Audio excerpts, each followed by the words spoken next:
I'm making my mother play this tomorrow.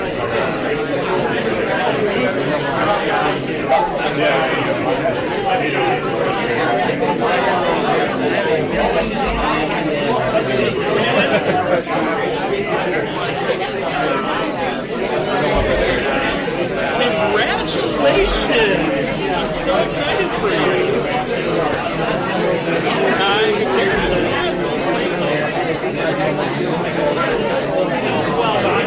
How those modern progressive people takes honeymoon later when you have more time to actually do it.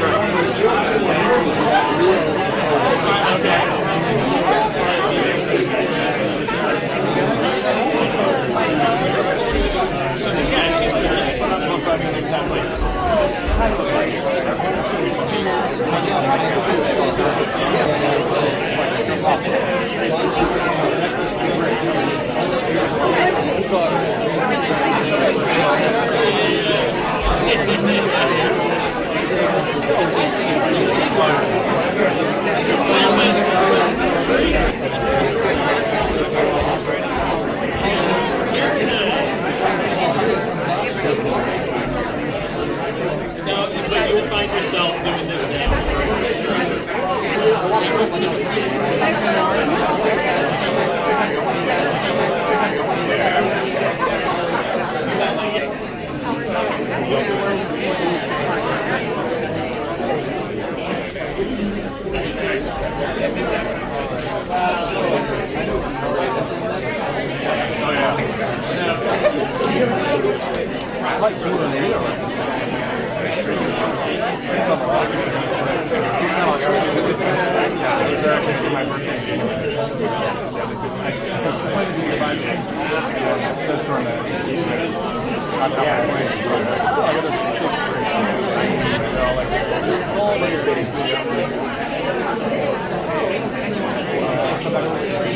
Yeah, both my first time.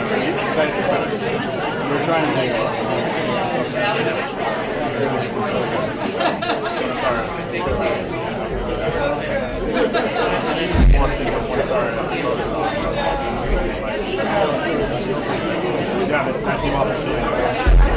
which is fine, because once that happened, Adam was like, hey, I'm going to take it away. That's fine.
I've spoken to real life health. I'm not just they kept trying to tell me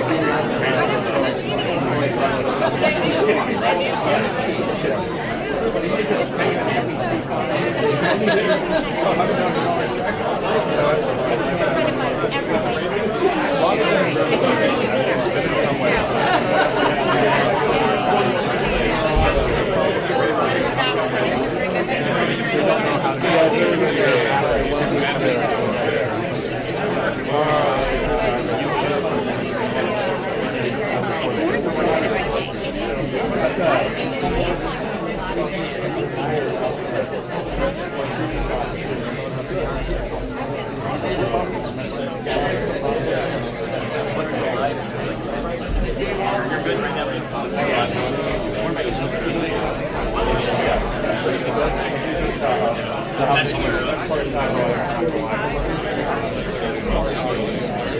You were good, actually. You can do good dead center. You're not blocking. No.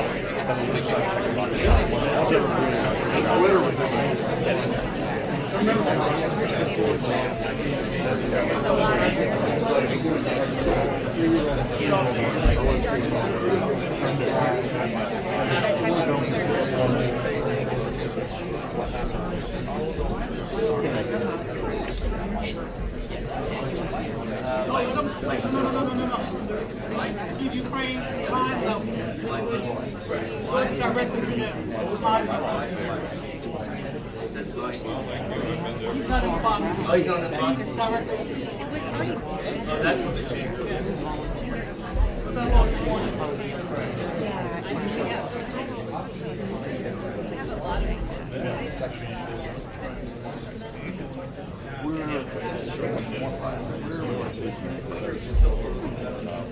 Right now, it's wide.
Like number one. No, your name is. No.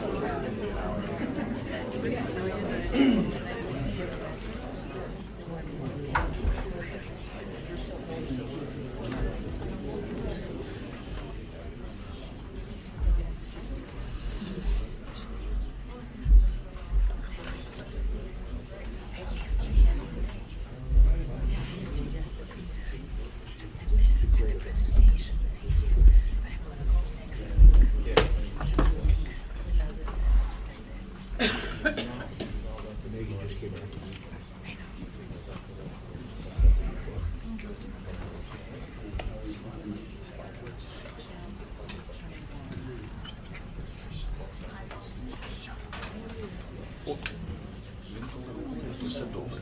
Зараз було дуже добре. Коли розгляд. От зараз.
Так, Ростик тільки що говорив, і дуже гарно чув. Взагалі без проблем.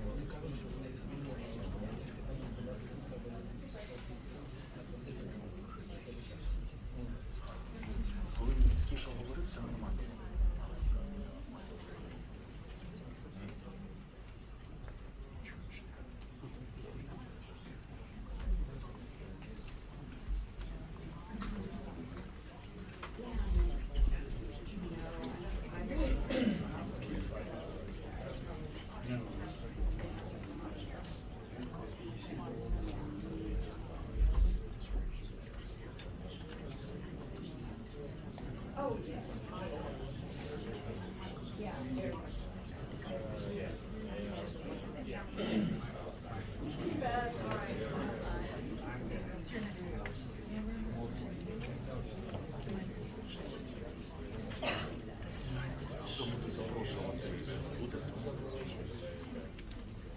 Хоча б той канал лов ще раз перевести.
Well, yeah, you guys.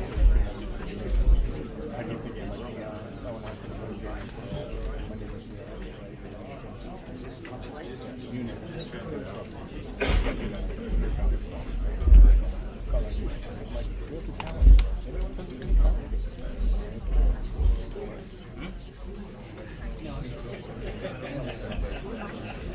Stop it off the stage. Get off the stage. Rise up. It moves a lot. And you've got to be careful too when you're stepping around.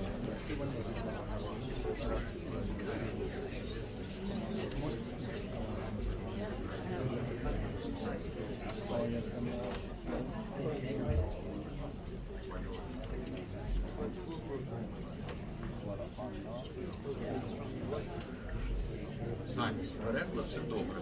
Можемо дістанути дуже форму. Перекладом все добре. Перекладом добре.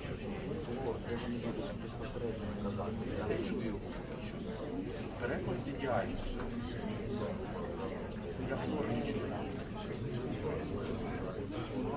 Ні, взагалі я не чую. Флор – це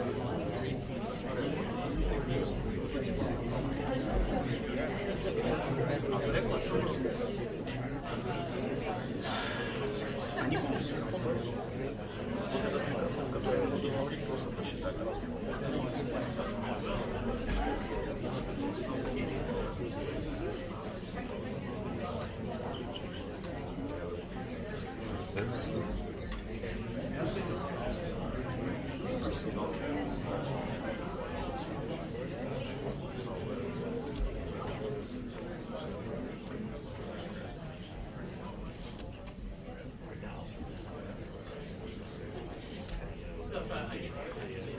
Please welcome the President of Ukraine, Volodymyr Zelenskyy.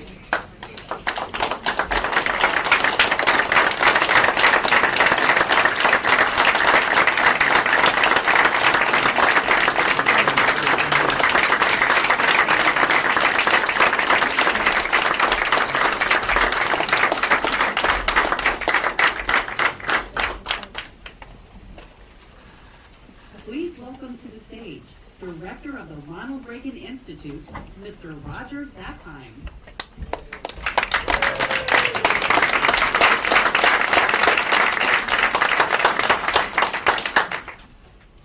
Good evening, everyone, and welcome to the Ronald Reagan Institute. 40 years ago, President Reagan stood on a lonely windstep point on the northern shore of France. He was there to memorialize the D-Day invasion, to honor the boys of Pointe du Hoc, and he was there to share a message with the world. He said, quote, "We've learned that isolationism never was and never will be an acceptable response to tyrannical governments with an expansionist intent. We are bound today by what bound us 40 years ago, the same loyalties, traditions, and beliefs. We're bound by reality," the president said.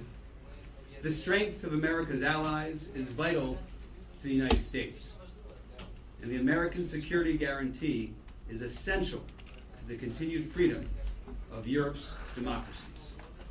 The president said, "We were with you then, we are with you now. Your hopes are our hopes, and your destiny is our destiny." End quote. We wish our honored guests to know the American people continue to be committed to that vision.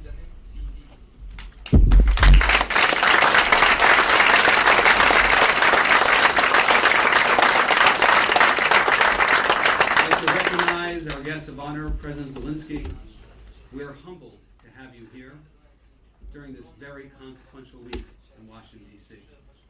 And I want to welcome our many distinguished guests here with us tonight. We welcome the members of the President's delegation. Thank you for being here. We welcome the members of Congress. Thank you for being here. Members of the administration, members of the Washington Diplomatic Corps, and of course, members of the Board of Trustees of the Ronald Reagan Presidential Foundation and Institute. We're grateful to have you here in person this evening. I also want to thank all those joining us online watching this evening's program.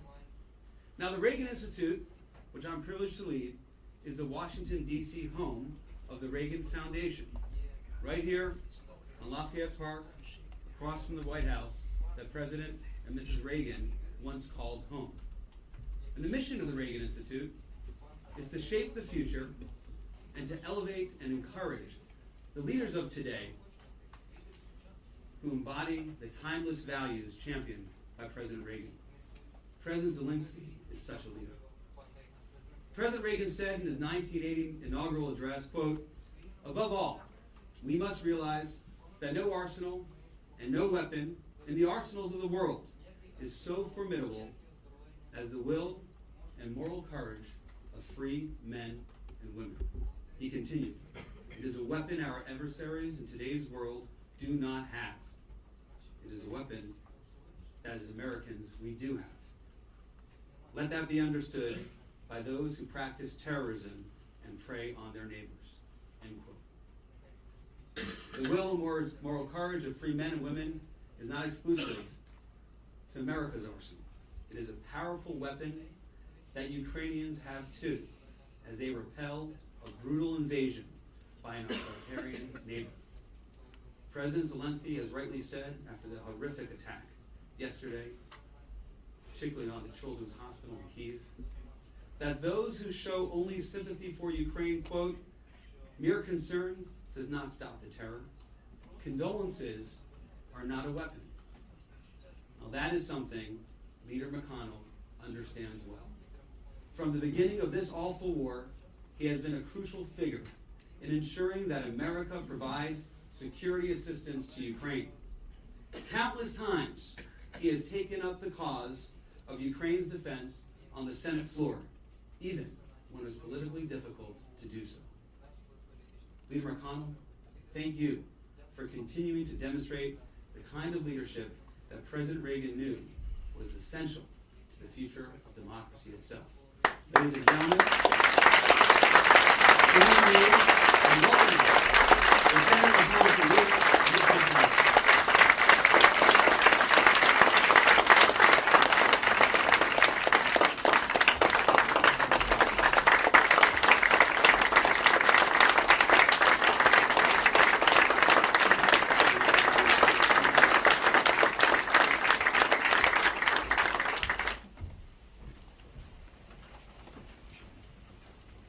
Well, thank you very much. Good to see you again, Mr. President, and we'll see you again tomorrow. One thing that was not mentioned that I thought I'd start with is that I've been around forever. And you probably wonder what my big first break in politics was. It was my internship with Henry Clay.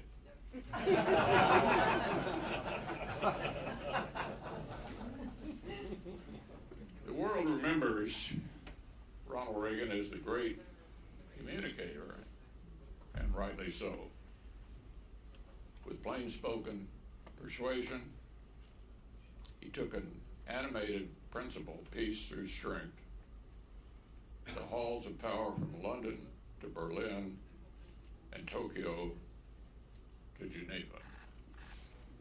Just as often, and just as memorably, he showed his own resolve, steel to the spine of our allies, and gave hope to the oppressed in places where the yoke of tyranny weighed the heaviest, like in front of the Berlin Wall and in Moscow and in places where the forces of tyrants had taken the steepest toll, atop the cliffs of Point du Hoc and at the concentration camp of Bergen-Belsen. But President Reagan knew very well that being a master of rhetoric, public diplomacy, and soft power wasn't worth much without the hard power that gave his words their weight.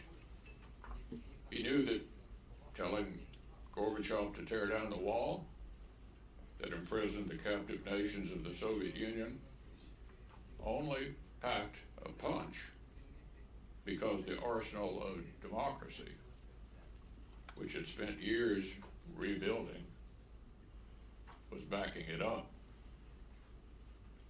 The marriage of words and actions is a dying art, but we can't afford to lose it.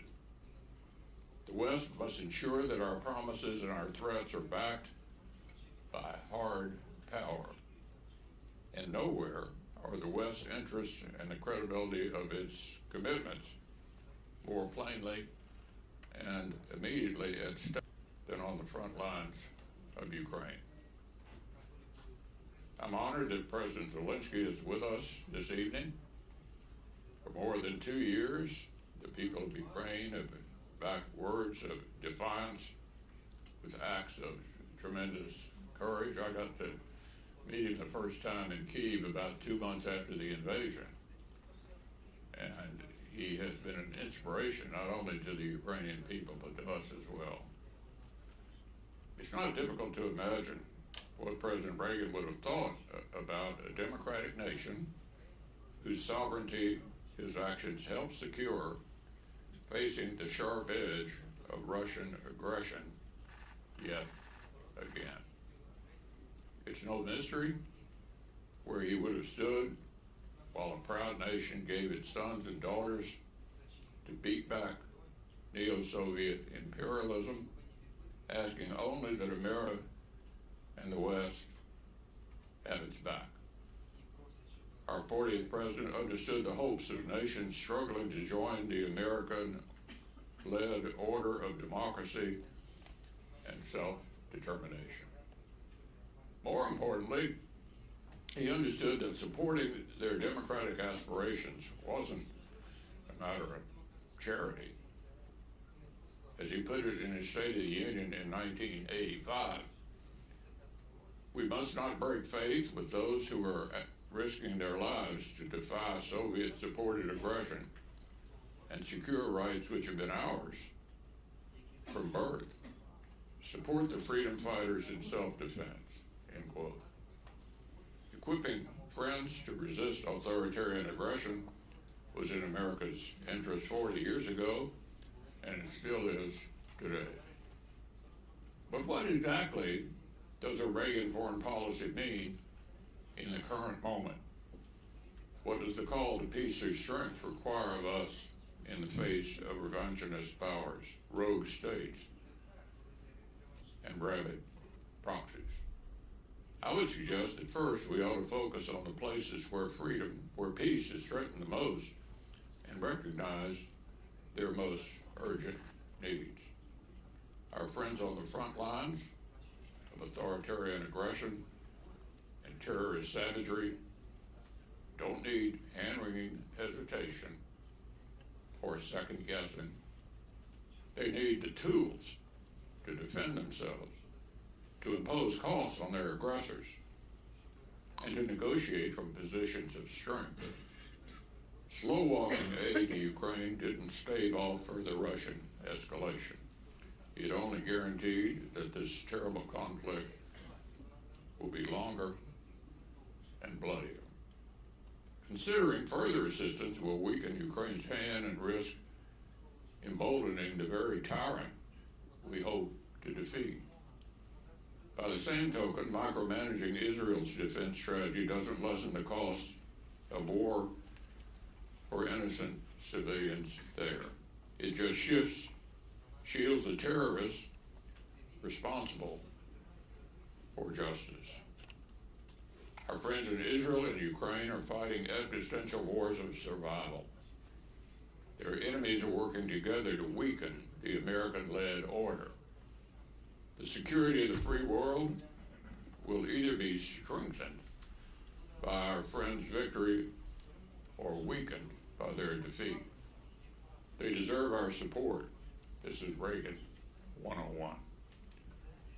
Of course, Reagan's aggression in Europe and Iran-backed terror in the Middle East aren't isolated events. They're only the most glaring signs of the rising tide that threatens American leadership and the prevailing order it has underpinned for 3/4 of a century. The threats facing the West today are generational.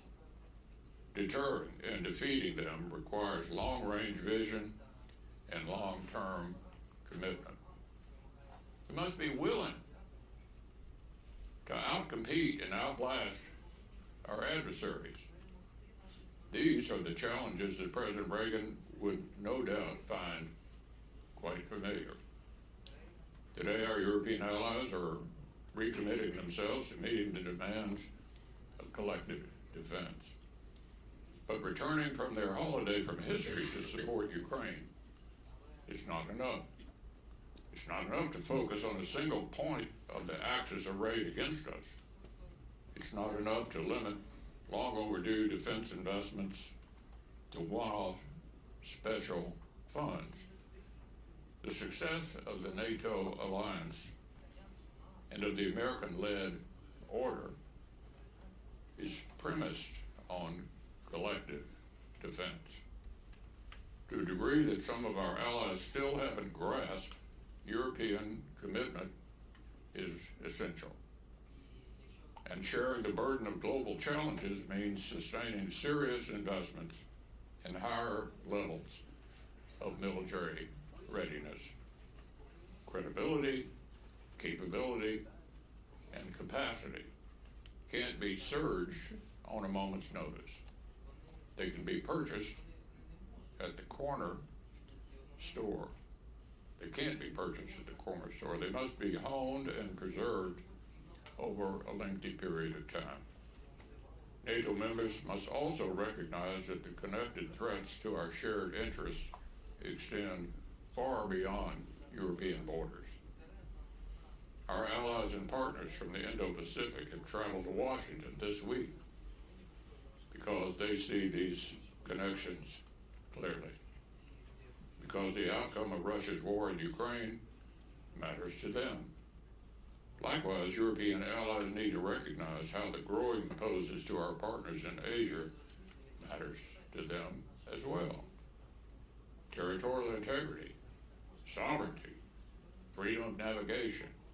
These are not just abstract principles. They're the same core interests that guided President Reagan's leadership.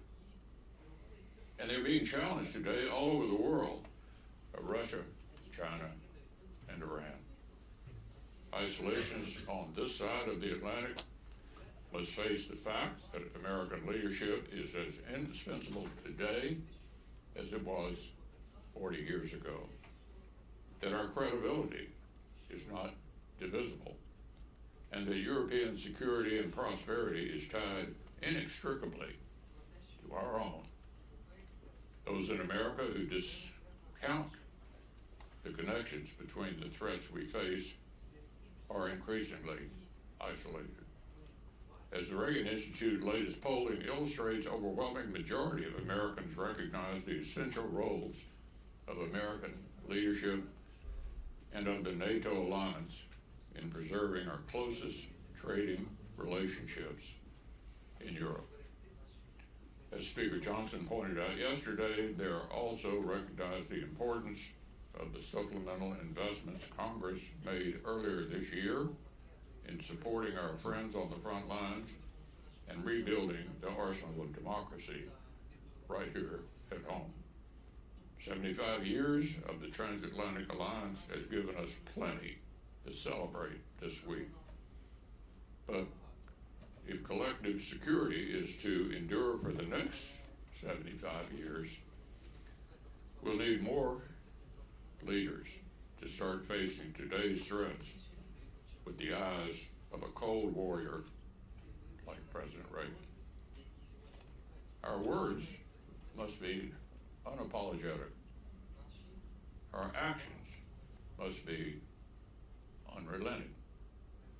And the greatest military alliance in human history must continue to carry the day.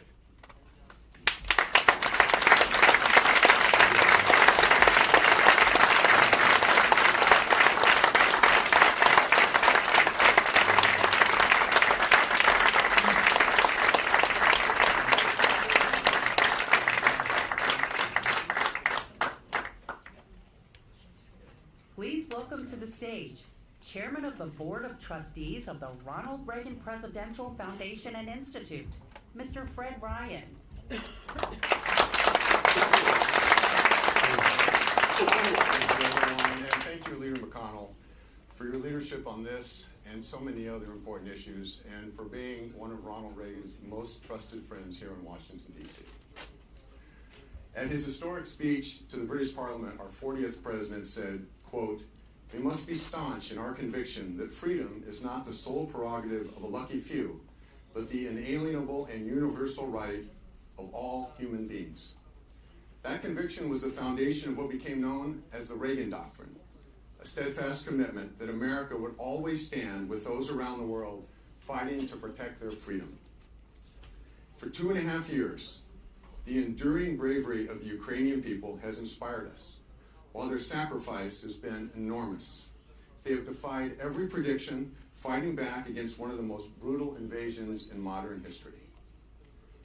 Over the years, the Reagan Foundation has honored some of the great leaders on the world stage who've demonstrated extraordinary courage in defending and advancing liberty, presenting them with the Ronald Reagan Freedom Award.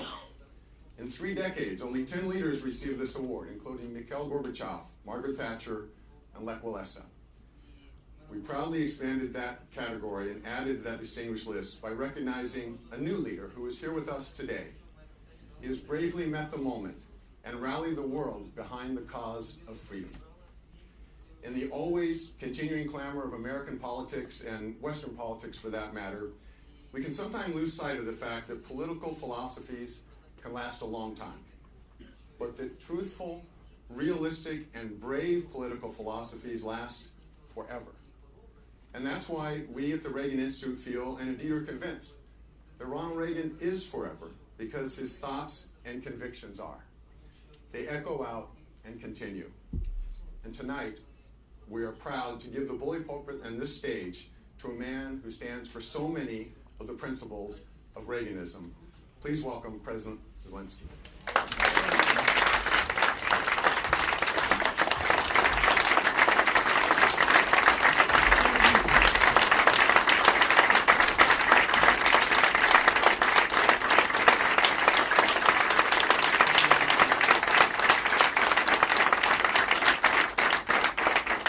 Thank you so much.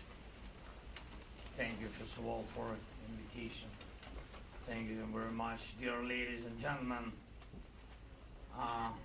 Mr. Ryan, thank you for your kind introduction. Mr. McConnell, I'm grateful for your firmness in defending freedom and for your visits to Ukraine to see how important it is to win now, to prevail over the Russian war and terror, to win so that the words said in the 20th century remain valid and relevant today. Strategy for peace has always been simple. Be strong enough, be determined enough so that no adversary would think even for a moment that war might pay. These are the words of Ronald Reagan, and he said this in 1988 about NATO's strategy, and it is symbolic to repeat them now here on the eve of the NATO summit in Washington. Time passes, but more and more people reflect on what President Reagan said, what he did, and what he changed. And these are the words about America which the world values, is grateful to, wants to see leading the world as only America can. Reagan delivered this speech on February 23. The next February date, the 24th. But in different era, in 2022, has become the day of the greatest challenge both to Reagan's legacy and to the rules-based world order. The order that President Reagan wanted to preserve at any time. Is it preserved now? Ladies and gentlemen, let's be, and I want to be, candid and frank. Now everyone is waiting for November. Americans are waiting for November. In Europe, Middle East, in the Pacific, the whole world is looking to autumn, looking to November. And truly speaking, Putin awaits November too, but killing and destroying to get ready, to be ready for everything what November might bring. Even the anniversary NATO summit, which should become a top event, does not indeed look strong in the media, in contrast to what is expected from November. It seems that people do not even notice that NATO has expanded by 2 new countries at once. And this is a historic event, but it is in the shadows of another story. It's time to step out of the shadows, to make strong decisions, work, to act, and not to wait for November or any other month to this end. We must be strong and uncompromising all together. And first of all, America. And first of all, the leaders of America. And the President of the United States as a leader of the free world. To be uncompromising in defending democracy. Uncompromising against Putin and his coterie. Uncompromising to every possible terror. Exactly what all Ukrainians were on the 24th of February 2022. Millions of the people of the world and millions of Americans, exactly what President Biden and the Congress were on the 24th of February. I'm okay. Good. And when Putin decided to break everything dear to us, we all acted as one. We didn't wait a single day and even minute. We were surviving every day, and we did survive. Then the world saw that Putin could lose, and democracy can win even when it seemed impossible. Then what happened now? When did it step into the shadows? When did one start thinking that it's better to delay than act? That partial solutions are better than victory. And when it started to appear that to defend freedom is allegedly unsafe, and that to put Putin in place for blackmailing the whole world is allegedly unprofitable. When and why did it happen? The world can't be secure without America. America cannot be a leader and a world dream maker without caring for world affairs. America should not shy away from its strengths. It is America that keeps the freedom for the world. That's why the world values America. America which acts. Ladies and gentlemen, it has been 35 years since President Reagan left the White House, but we still return to his words and his actions. And this is what was imprinted in world history, in the experience that was gained then and still helps us today. And even in the speeches we look back on, the power of Reagan's words came from what America did and how correctly America used time. As a result, in our European history and in US history, Reagan means hope. And he still does. And he had it. And now we all need exactly this. Leadership that does not wait for any Novembers, but acts now, acts every day strongly so that life wins. And so that our enemies such as Putin fear our actions. A few examples for you.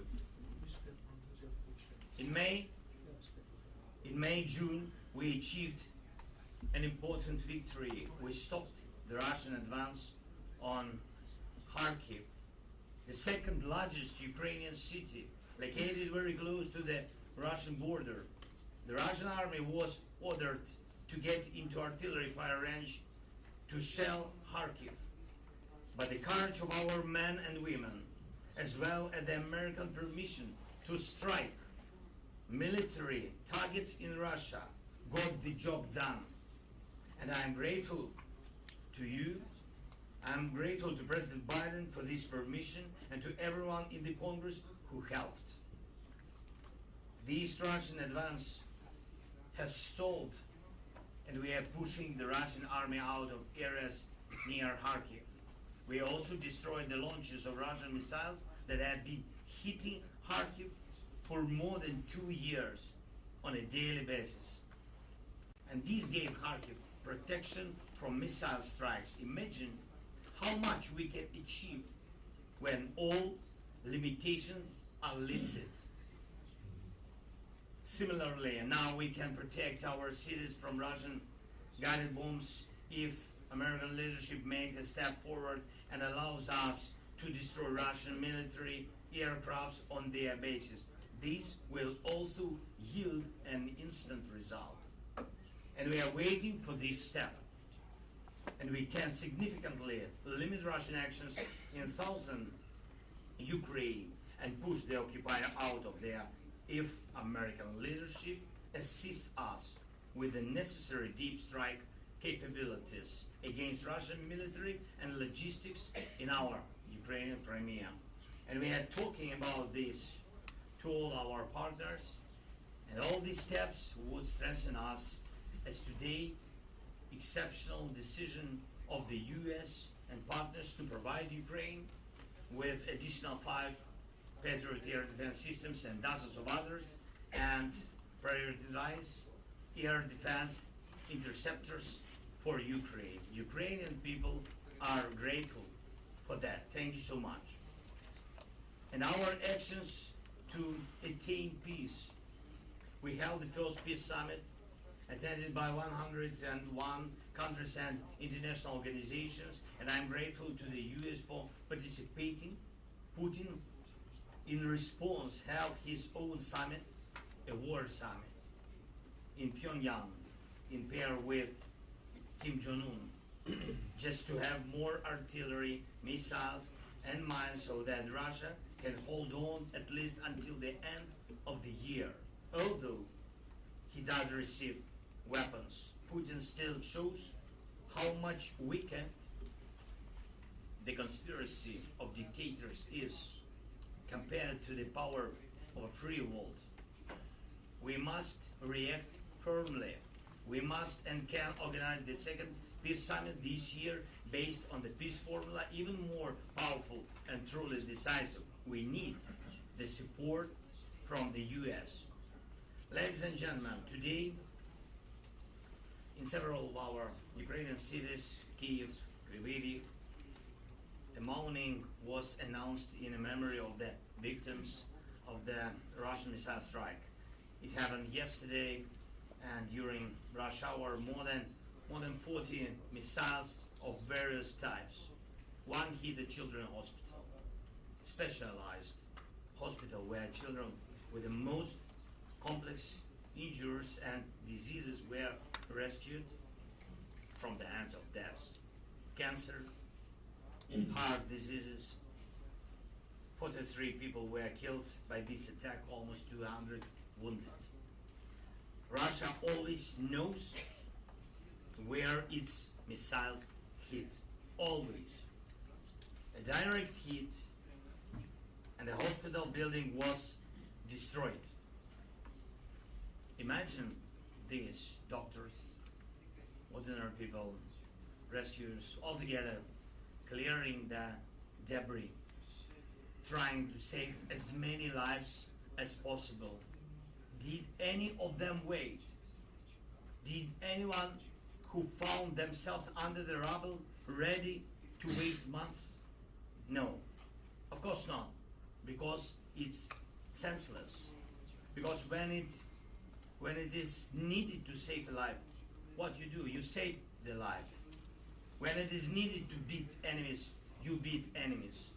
You act, you prevail. This is how you win wars. And this is who Ukrainians are. And that is why I'm proud of Ukrainians, and I'm proud to be Ukrainian. And this is how we can defeat Putin.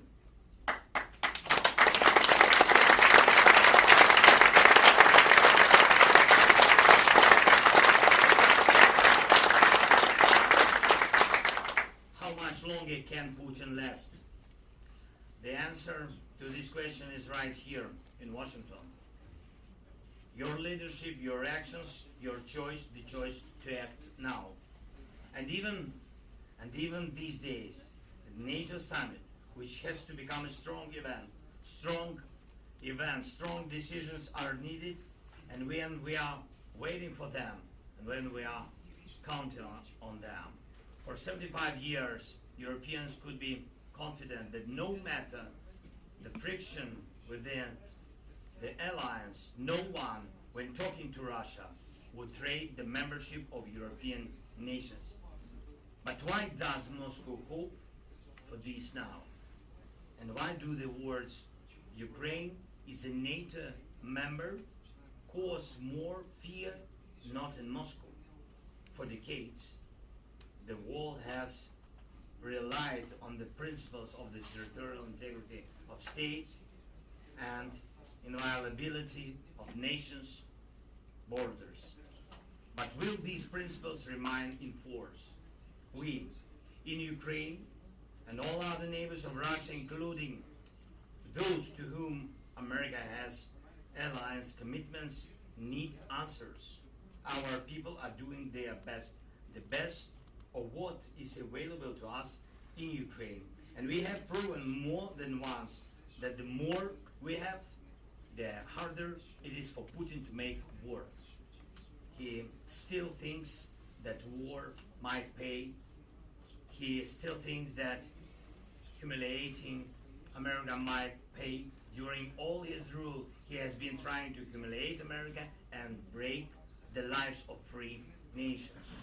His personal story must finally end so that the story of peace becomes lasting.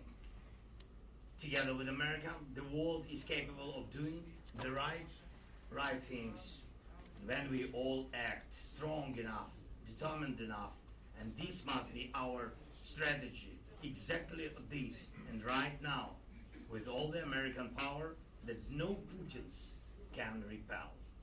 Because America, as you know, is too great for small. Don't wait months.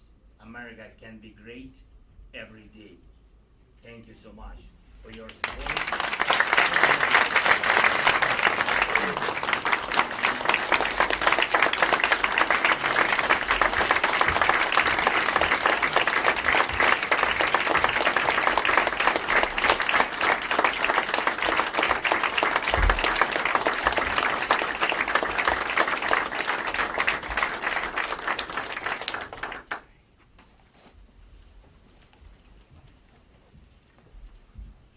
Please welcome to the stage Mr. Brett Baer of Fox News.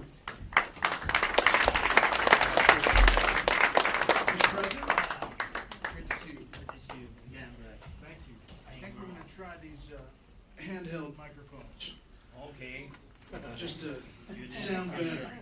To sound better. It is great to see you. Nice to see you too. Thank you so much. The last time we talked, it was on the 2-year anniversary of the war in eastern Ukraine, about a mile from Russian forces on the front lines. A lot different environment here without artillery coming and going. As this has developed since I last saw you 6 months ago, how has the war changed in your view? Thank you so much. Can I ask? Sure. Ukrainian? Ideally English, is an English crowd, but we love it.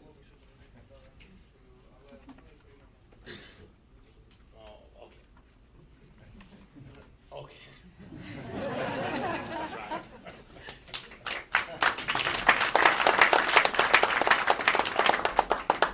Thank you so much. As I said already, that in Kharkiv, it was a very difficult situation. We didn't want it very much to occupy us quickly. Thank you so much for decision, bipartisan decision on the package, and it was very, it was very important for us, this package in Congress, to equip our brigades. But always we have this challenge that from the moment of decision to the moment of equipment, you need much time. And of course, Putin understood and understands.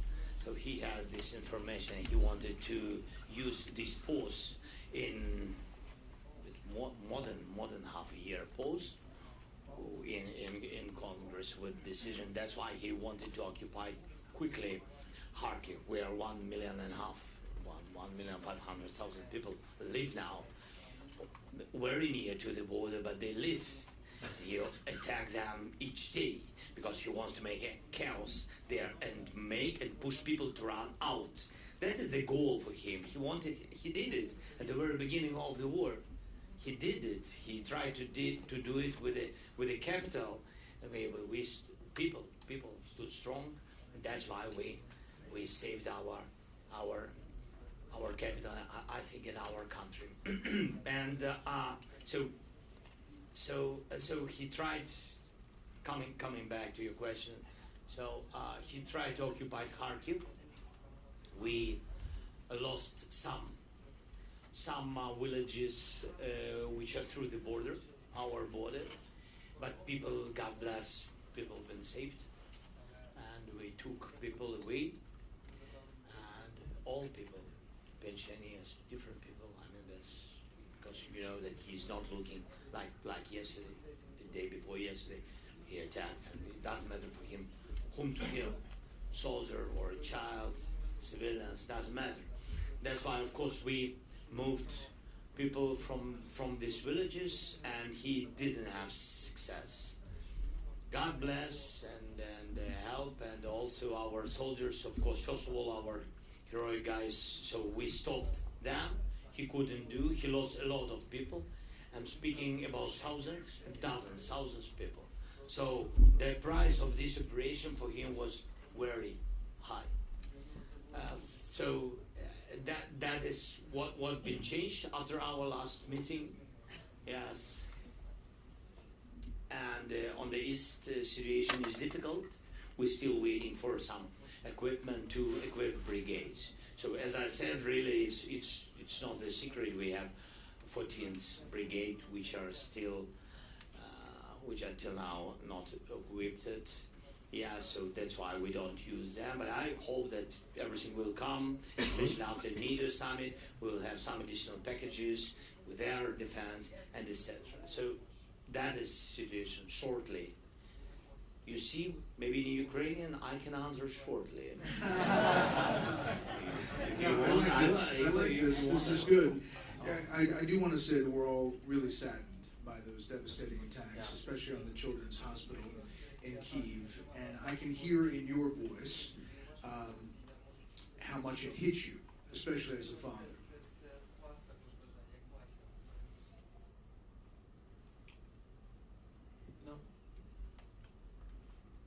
For me, it's it's always for everybody. I think it's very sensitive.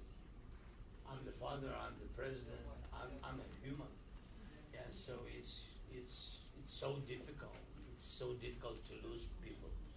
It's so difficult and to lose children. And of course, you see these people. You see parents, and when their children are dying or dead. So it's you want to kill Putin at this moment. And of course, all of them, all of us, we want it very much, really, because he's not. I think that he's not. At this moment, maybe he's drinking something. He's not thinking. For him, it doesn't.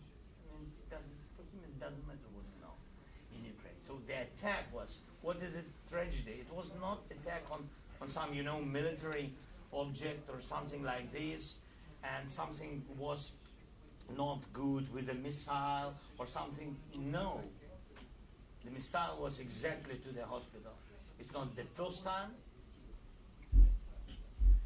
and that's why. So you have such emotions. Do you think that it was meant to strike the day before the start of the NATO summit? NATO, that his signal. That's his signal to the world, to all the people. That the signal to NATO countries, to all our allies. This is the signal. He will live this way, and he will do this way. Last year, during the early part of this year, your air defenses were defeating about 80% of the Russian air attacks. And I know the air defense systems, as you mentioned, are arriving after this 6-month delay. But I'm wondering if you're able to return to defeating as much of the Russian air attack as with the systems as you were once doing, now that these new systems are on the way.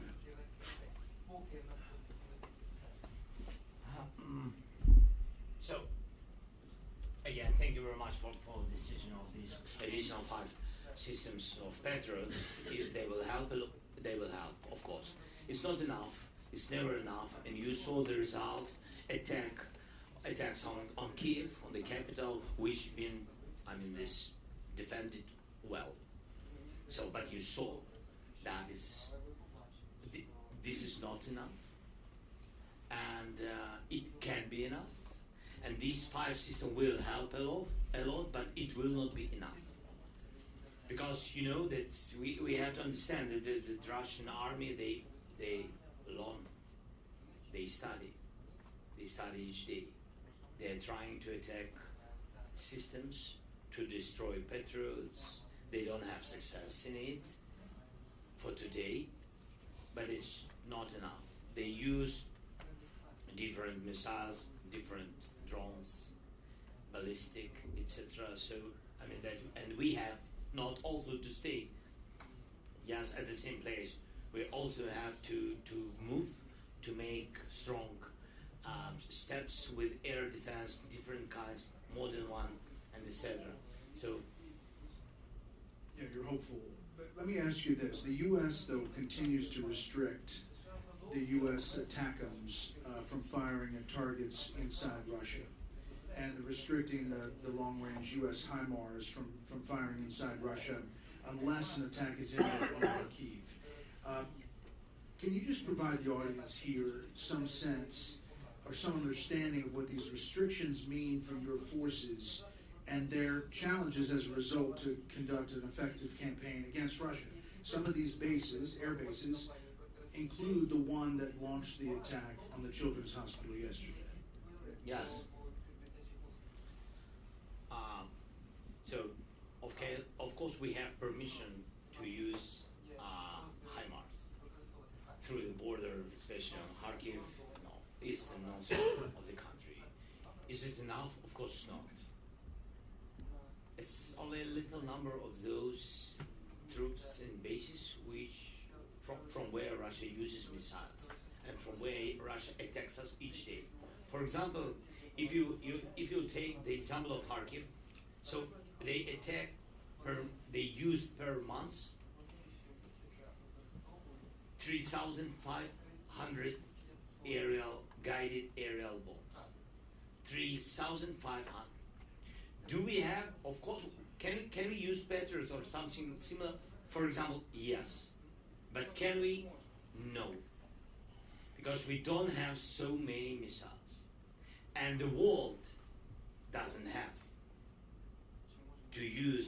possibility to use 3,500 missiles of batteries just to defend it. That's why you can't use such weapon against it.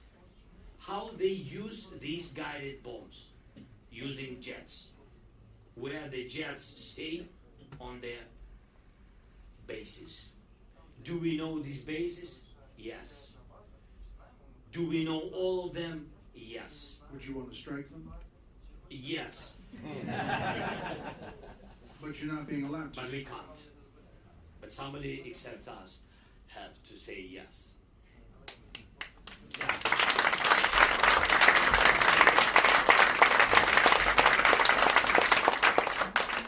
Jets stay on the distance from our border from 150 kilometers to 1,000, but mostly what is very important, from 150 to 500 kilometers.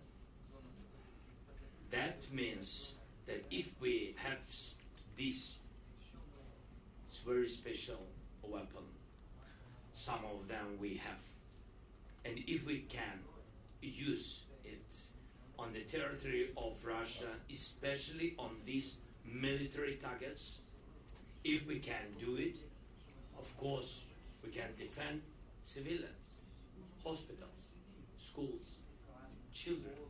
We can do it. Because the guided bomb is the difference between guided bomb and missiles. Of course, missiles can go 2,000 kilometers, yes. But thousands, they don't have thousands of missiles. But they have thousands of such guided bombs. And guided bombs, they can use 100 kilometers. That is the answer. If we can use such weapon on the distance to, as I said, from 100 to 500, we can manage this problem, and children will live, will be alive. Are the restrictions also, you can't strike inside Crimea? I hope no. But you don't know? But I don't know. Because to say to you honestly, and I have to do it, so we can't use everything.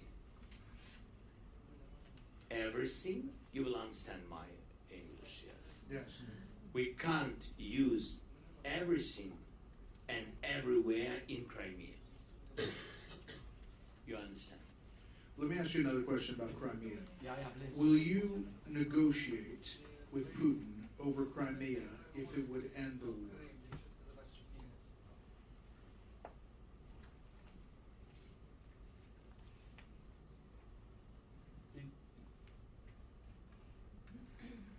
He will never stop.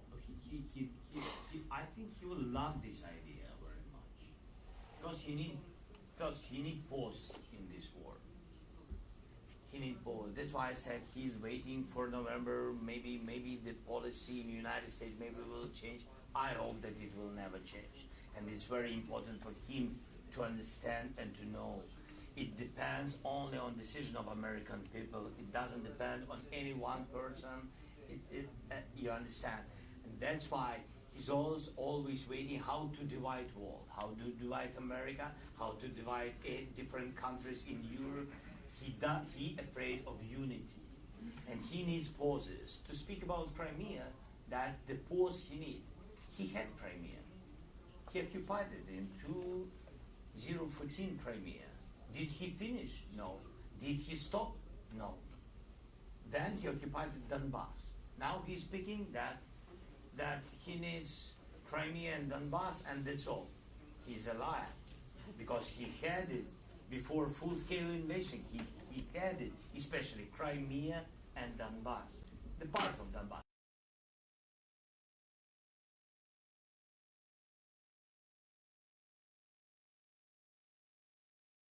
Towards November. Yeah.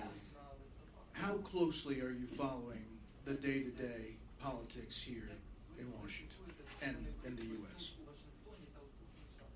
I think sometimes we are closer than you, Brad.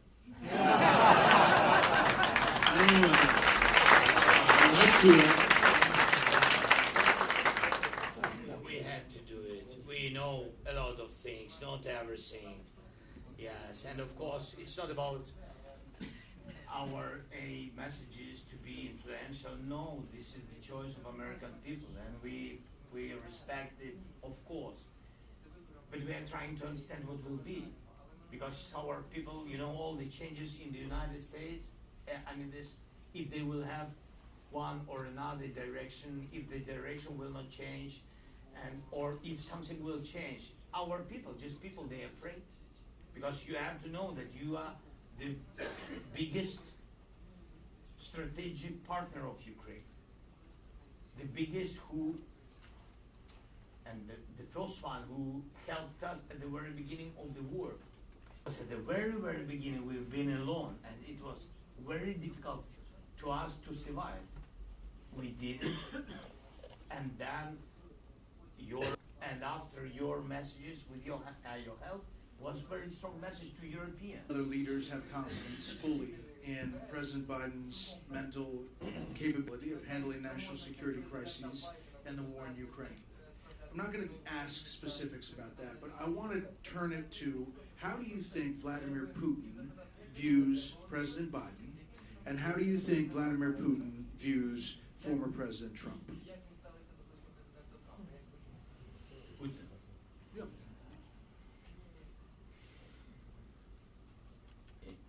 So you mean that what is his attitude to Biden and what his attitude to Trump? From your point of view. He doesn't love America. And he hates Ukraine. And because he hates democracy. And Biden and Trump are very different, but they are supportive democracy. And that's why I think Putin will hate both of them. I think so. But I think that both of them have to understand it, not to count on his attitude. Because the GDP of United States 10 times bigger than Russia. And it means that you can't attitude to Putin as he is a partner. He's small, really small, but when we afraid him, he began to be bigger. And that is the mistake of all the West, including us, including the United States. That is the mistake that during the last 25 or how many years he is Putin. So we always gave messages, all the West gave messages that he is the partner, he is the big, he is the leader. The Biden administration has put restrictions on you as far as what you can do. Are you fearful of a Trump administration and what that means for you in this war? Do you fear former President Trump, if he's president again, would pull out of NATO? Do you fear like that everything would shut down as far as support for the U.S., for the Ukraine war?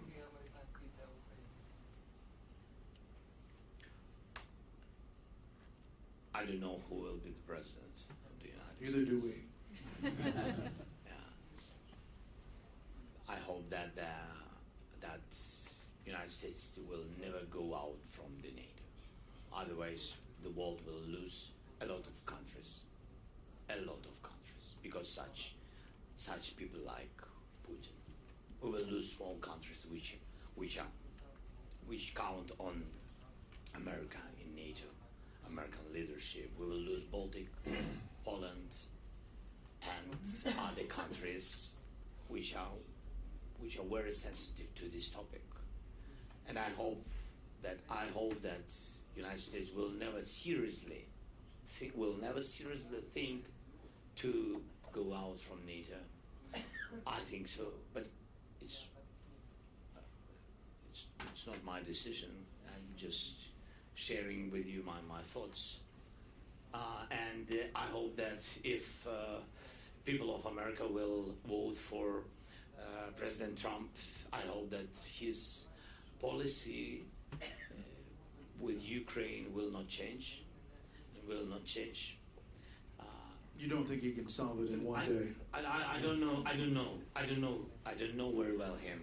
You know, I don't know.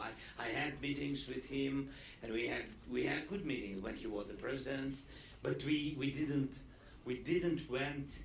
I don't know. Maybe I'm not right in English, but we didn't went through the war with him. And only during the war you have to understand: can you count on somebody or not? Because even me, I had a lot of, you know, in Ukraine, I had a lot of friends. At the very beginning of the war, some of them, we lost some of them. You know, we lost them because they found another land for them. It's their choice, but this is, I mean, there's, during the war, another situation. You face another situation, very difficult, very challenging period. That's why I can't tell you, I mean, that what he will do. If he will be the president of the United States, I don't know. That's why I wanted very much. I heard his messages, and yesterday, some messages yesterday in Twitter, yeah?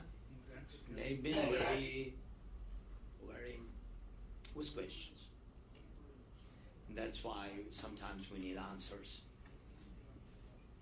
It's, for us, it's very important to hold the situation in Ukraine, you know, on a high level of morality of our people, not to lose unity through the people, not to lose unity through the partners. That's why sometimes these messages also beat us and divide us. That's why we're afraid of some risks. Right. And I asked you this when I was there about, you know, the population in the U.S. that feels like we've spent too much money and we're doing too much. And we talked about that when I was on the border. Right now, is the goal still to take back all of Ukraine to the 1991 borders? Is that still the goal today? Or could you see a negotiated settlement that ends this war for you and your people? The best way,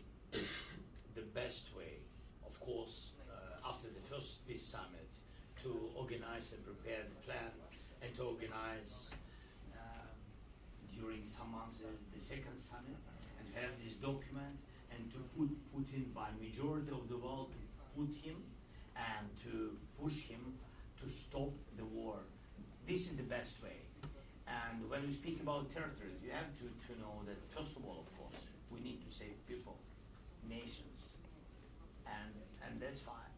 And of course, we are not NATO members. We don't have such, you know, umbrella, and that's why we need Putin to lose. We don't want him to be on our territory because anyway, it's a frozen conflict, and it will depend on years when he will prepare and come back again with invasion. He will do it. You understand? So yeah, of course, the Munich agreement didn't work.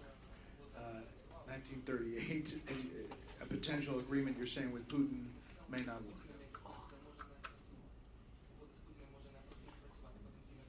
The document with Hitler didn't work.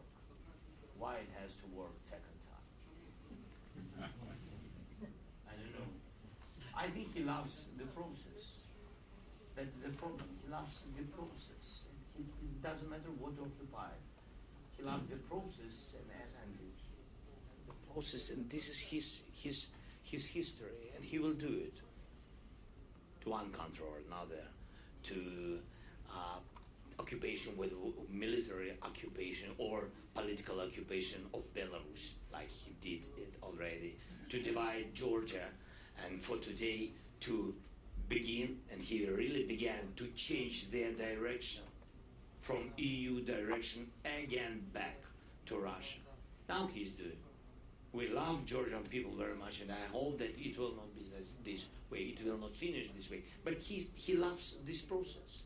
So it doesn't matter when. The question is who can stop him.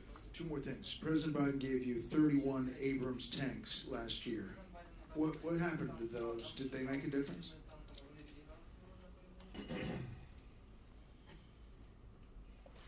I'm not sure that such number of tanks can change the situation on the battlefield. It doesn't depend on decision of President Biden. He gave a lot of different weapons, which helped, and etc. So I mean that it's like the dialogue about F-16. Right. You know, it's like about to speak that's great, the powerful decision to give Ukrainians F-16. To give what number? There's coming this summer, right? I hope so. You know, we always wait. Like my mother waited me after school, and I always found the reason how to come later. This is the same, but much more serious. Much more serious. Yes, the problem with F-16, the answer is the number and the dates. But to be honest to each self, not to speak just, we have the decision with F-16, stop, make a pause. Russia uses 300 jets on the territory of Ukraine, 300 jets. They have more, but they use 300 jets. We have a decision about some 10, 20, even if we will have 50, it's nothing. They have 300, we need, because we are defending, we need 128, this is the fleet. All these numbers our partners have. So till moment when we will have 128 jets, we will not, compare with them in the sky. Anyway, it will be difficult. Last thing, here in the U.S., overwhelming majority of people are very upset with the current political situation. They don't like their choices. They are upset about the political uncertainty, if you ask them in polls. I can only imagine what it's like to be a foreign country on the other end in the middle of a war. Do you tell the American people that this war currently is at a stalemate? And what is your message that we have to stay for the long haul, and why?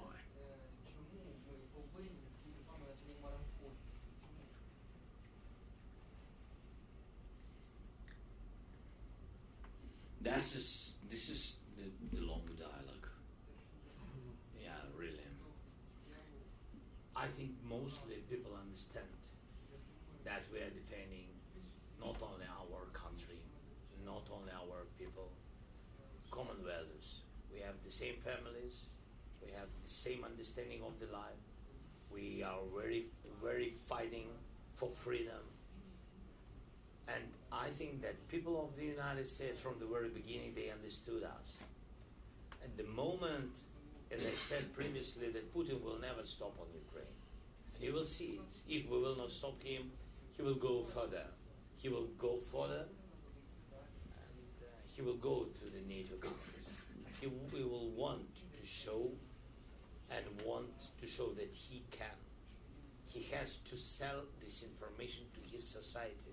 He will go to those countries who are members of NATO but being the part of the Soviet Union. He will go there, and his ambitions. And after that, the people and soldiers of the United States will go and will defend these countries.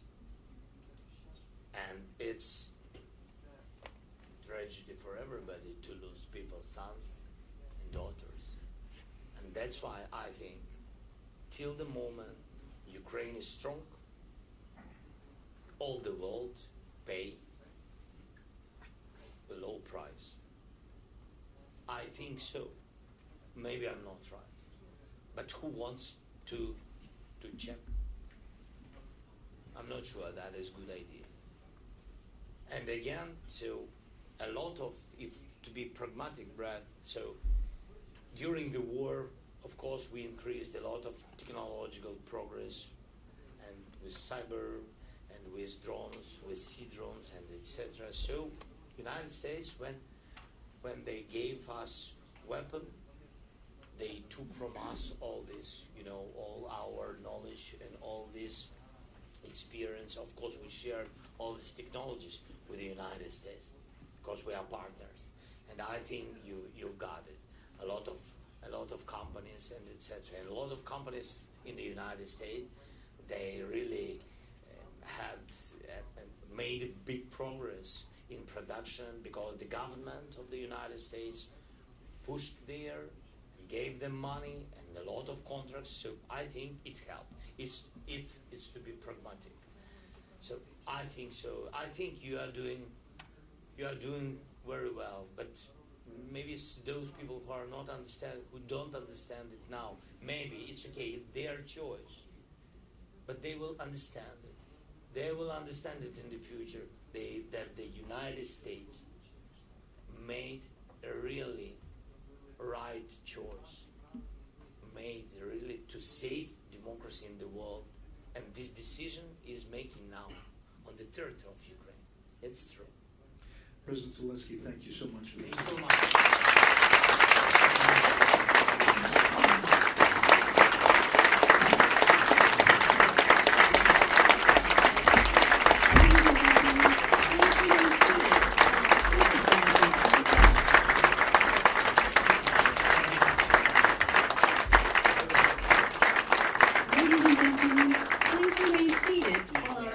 Delegation departs.